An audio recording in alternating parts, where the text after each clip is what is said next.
সকালেই বাবা আমাকে ফোন করে রেখেছে যে আয় আমাদের বাড়ি একটু, আমার খুব দরকার। দেখো আমি যাচ্ছি বাপের বাড়ি, কিন্তু সকালে ওয়েদারটা দেখো, এখানে দেখলেই মনে হচ্ছে মন ভরে যায়, মনে হয় এখানে থাকি। এত ভালো লাগে না ওই সকালে, তখন ওখানকার ওয়েদারটা। এখানেই দাঁড়িয়েছিলাম অনেকক্ষণ ধরে, তারপর আসলাম বাপের বাড়িতে। বাপের বাড়ি আসার পরে বাবা বলছে কি কাঁঠাল নিয়ে যা, সেদিনকে তো তুই কাঁঠাল নেওয়ার জন্য ওই বললি। তা আমি বললাম দাও আমাকে একটা কাঁঠাল। তাই তারপরে বাবা সে কাঁঠাল কাটলো, একসঙ্গে দুটো কাঁঠাল কাটলো। আমি বললাম না আমি এত কাঁঠাল নেবো না, তাও বাবা দুটো কেটে দিল। দেওয়ার পরে সেই তো বাবা কাটছে ওইভাবে।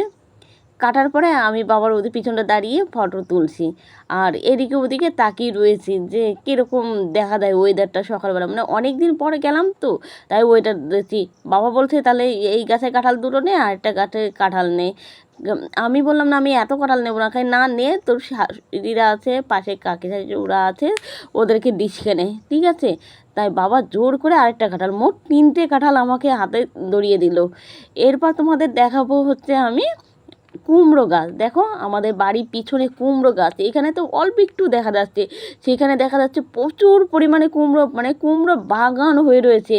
সাইডে অনেক কিছুর বাগান আছে, কিন্তু কুমড়ো শাক এত পরিমাণ কুমড়ো শাক, মানে নিয়ে শেষ করে খাওয়া যায়, কিন্তু কুমড়ো হয় না একটাও।